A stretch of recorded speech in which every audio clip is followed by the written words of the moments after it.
बिस्मिल्लाहिर्रहमानिर्रहीम या कनाब दुबई या कनस्ताइन अस्सलाम वालेकुम रहमतुल्लाहि व बरकातुहू। नाज़रीन, उम्मीद करता हूँ आप सब खैरियत से होंगे और आप जहाँ पर रह रहे होंगे आपकी ज़िंदगी अच्छी गुजर रही होगी। इमरान खान की हुकूमत के पास थोड़ा टाइम बच गया है।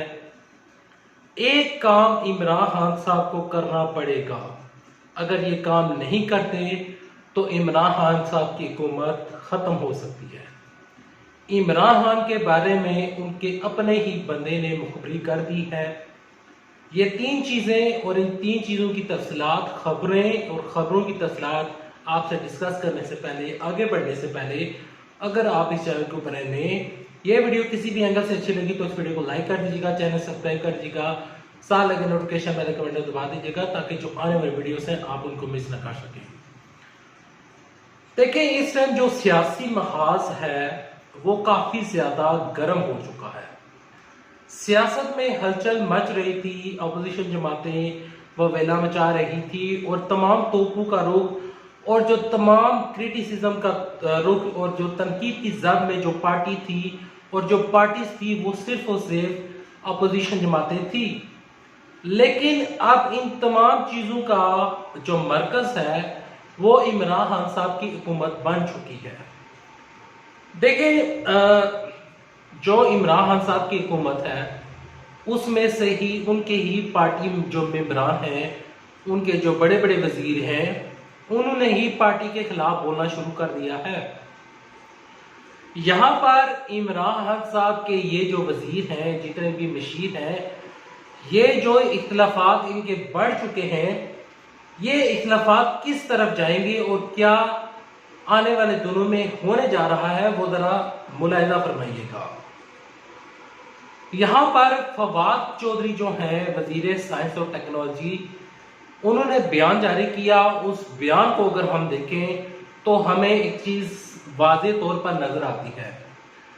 उनका जो बयान है उसके बारे में अपनी भी राय दूंगा। क्या वो उन्होंने जो बयान दिया, जो कि सुहेल वड़ाइच हैं, जो कि काफी टाइम से जिनको कोरोना वायरस था और उन्होंने अपने आप को करंटीनिया किया हुआ था और करंटीनिया के बाद जब वो वापस लौटे तो उनका जो पहला इंटरव्यू था, जो कि उन्होंने पहला इंटरव्यू लिया, वो था फवाद चौधरी का इंटरव्यू।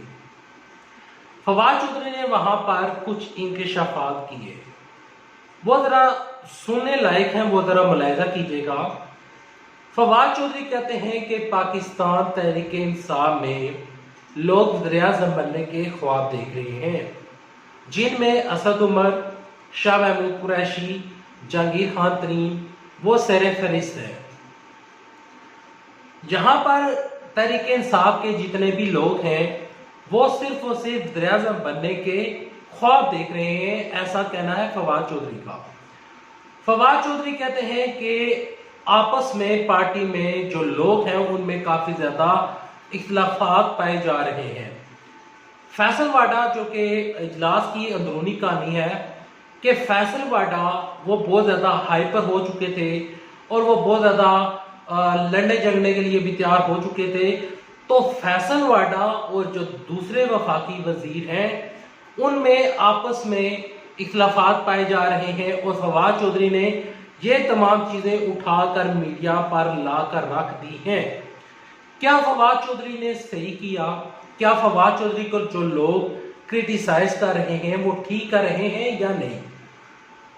देखें, जो मेरा अंदाजा है और जो मेरा तज्जिया है कि लोग फवाद चौधरी को गलत तनकीद का निशाना बना रहे हैं। वो कैसे, जरा सुनिएगा। इमरान खान साहब जो हैं वो कहते हैं कि हमेशा सच बोलो, चाहे जो मर्जी हालात हो, आपने सच बोलना है। इमरान खान साहब की जितनी भी तकरीरें निकालें, इमरान खान साहब हर जगह पर कहते हैं कि सच बोलें। जब तक आप सच नहीं बोलेंगे आप तरक्की नहीं करेंगे। फवाद चौधरी जो कह रहे हैं वो सच है। मैं मानता हूं फवाद चौधरी से पीटीआई के कई ऐसे बंदे हैं जिनकी फवाद चौधरी के साथ नहीं बनती। यहां पर उनकी अगर उनके साथ नहीं बन रही, लेकिन फवाद चौधरी तो सच बोल रहे हैं। फवाद चौधरी की बातों को सुनने लायक है और उनको समझने लायक है। फवाद चौधरी कहते हैं कि अगर यही वजीर इसी तरह लड़ते रहे जो कि लड़ रहे हैं, तो हमारी हुकूमत के तो फिर 6 महीने रह गए हैं। हमारी जहां पर अभी हम जा रहे हैं, हमें लोग तनकीद का निशाना बना रहे हैं। लोगों को तो काम चाहिए। लोगों ने असद उमर की शक्ल नहीं देखनी, लोगों ने इमरान खान साहब की शक्ल नहीं देखनी, लोगों ने फवाद चौधरी की शक्ल नहीं देखनी, लोगों ने मेरी शक्ल नहीं देखनी, लोगों ने जितने भी वजीर मशीर बैठे हैं उनकी शक्लें नहीं देखनी। लोगों को सिर्फ और सिर्फ काम चाहिए। अगर यही वजीर यही मशीर आपस में लड़ते रहे तो फिर काम करेगा कौन? फवाद चौधरी के कहने का मकसद ये था।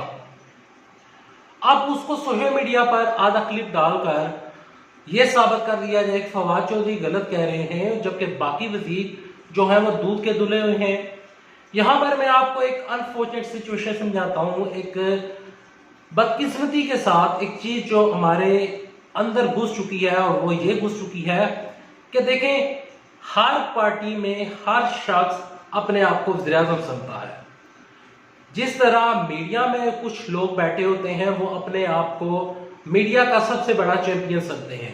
वो समझते हैं कि जो चीज उनको पता है वो दूसरे को नहीं पता। यही हिसाब आज से पहले जितनी भी पार्टीज गुजरी, चाहे मुस्लिम लीग नून थी, काफ थी, पीपल्स पार्टी थी, तमाम लोग जो थे वो इसी वजह से इख्तिलाफात का शिकार हुए, इसी वजह से उनके दड़ाबंदियां शुरू हो गई थी। यहां पर मैं आपको मुगल सल्तनत की भी मिसाल देना चाहता हूं। मुगल सल्तनत में जब तक लोग इत्तेफाक के साथ रह रहे थे, तब तक उनकी हुकूमतें चलती रही। जैसे ही उन्होंने नाइतफाकी की, हुकूमत खत्म। इमरान खान से भी बड़े लीडर इस दुनिया में गुजरे हैं। इमरान खान सबसे ज्यादा जो मजबूत बहादुर लीडर भी इस दुनिया में गुजरे हैं। अब अगर इमरान खान साहब ईमानदार हैं तो सिर्फ और सिर्फ पार्टी उनकी वजह से स्टैंड कर रही है। लोगों ने इमरान खान साहब को वोट डाला था। अब ये जो लोग हैं जो कि पार्टीज में फसादात और डिफरेंट चीजें करके अगर ये समझ रहे हैं कि वो नेक्स्ट वज़ीर-ए-आज़म बन जाएंगे, तो ये उनकी भूल हो। अब यहाँ पर जितने भी लोग ये हैं कि ये समझ रहे हैं कि इमरान खान साहब को पीछे धकेल कर और वो खुद आगे आ जाएंगे, तो ये सिर्फ और सिर्फ उनका एक वहम है। ये उनकी एक खुशफहमी है कि इमरान खान साहब की पार्टी से हम तले रखते हैं, तो इमरान खान साहब की पार्टी में इख्तिलाफात डालकर इमरान खान साहब की हुकूमत को गिरा कर हम आगे आ जाएंगे। यहाँ पर मैं आपको इंक्लूड करना चाहूँगा और आप सबसे सवाल पूछना चाहूँगा कि आपने 2018 के इलेक्शन में जब तहरीक इंसाफ को वोट डाला था, तो आपके जहन में क्या था? क्या आप ये सोच रहे थे कि मैं वोट फवाद चौधरी को डाल रहा हूं? क्या आप ये सोच रहे थे कि आप असद उमर को वोट डाल रहे हैं? क्या आप ये सोच रहे थे कि क्या आप शाह महमूद कुरैशी को वोट डाल रहे हैं? जहांगीर खान तरीन ने तो इलेक्शन नहीं लड़ा था। यहां पर मैं जानता हूं और मुझे पता है कि जिन जिन लोगों ने वोट डाला था, उनका नुक्ता, उनका पॉइंट और उनका जो रुख था वो सिर्फ और सिर्फ इमरान खान था। लोगों ने फवाद चौधरी की शक्ल पे वोट नहीं दिए थे। लोगों ने शाह महमूद कुरैशी के, असद उमर के या फिर किसी भी शख्सियत को वोट नहीं दिया था। उन्होंने सिर्फ और सिर्फ जिस शख्सियत के ऊपर वोट डाला था वो इमरान खान था। अब अगर इमरान खान साहब की पार्टी में इख्तिलाफात आ रहे हैं, तो इमरान खान साहब का अब फर्ज बनता है। देखें, जिस तरह मैंने कहा कि एक चीज लाजमी करना पड़ेगी। एक चीज जो वो मैं ये चीज बताना चाह रहा हूं कि इमरान खान साहब की पार्टी में इख्तिलाफात बढ़ चुके हैं, और इख्तिलाफात इतने बढ़ चुके हैं कि अब ये मीडिया पर बातें डिस्कस हो रही हैं जो कि नहीं होनी चाहिए थी। कोरोना चल रहा है तो कोरोना के ऊपर तमाम चीज़ें डिस्कस होनी चाहिए थी और कोरोना को डिस्कस होना चाहिए था, लेकिन अब फवाद चौधरी और ये लोग डिस्कस हो रहे हैं।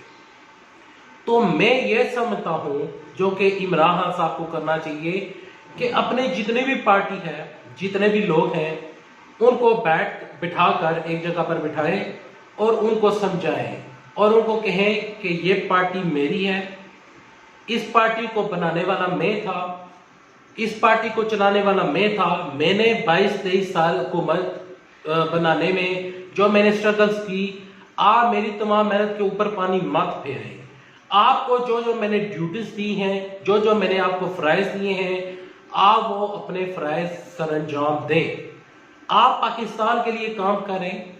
मेरे बाद 2023 में अगर किसी को शौक हुआ वज़ीर-ए-आज़म बनने का तो वो मेरे खिलाफ इलेक्शन लड़ ले, उनको पता चल जाएगा कि कौन जीतेगा कौन हारेगा।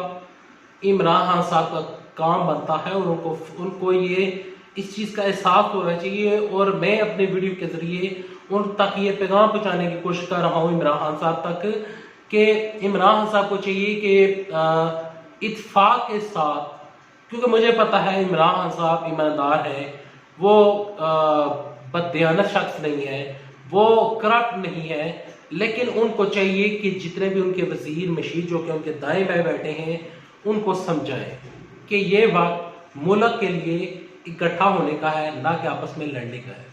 उम्मीद करता हूँ वीडियो आपको पसंद आएगी। वीडियो पसंद आने से वीडियो को लाइक कर दीजिएगा, चैनल सब्सक्राइब कर दीजिएगा। और हाँ, मैं एक चीज़ बताना चाहता हूँ, जितने भी पीटीआई के सपोर्टर वोटर हैं, जितने भी लवर्स हैं, ये एक बदकिस्मत सिचुएशन है हमारे लिए और एक हमारे लिए बहुत ही गंभीर सिचुएशन है कि अगर इसी तरह पीटीआई के लोग आपस में लड़ते रहे तो इमरान खान साहब की हुकूमत वाकई ही जा सकती है। इमरान खान साहब की हुकूमत को बचाने के लिए सिर्फ और सिर्फ एक रास्ता है कि ये वजीर ईमानदारी के साथ और सच्चे दिल के साथ पाकिस्तान की फलाह बहबूद के लिए काम करें, ना कि वज़ीर-ए-आज़म बनने के लिए काम करें। अल्लाह हाफिज़। पाकिस्तान जिंदाबाद। पाकिस्तान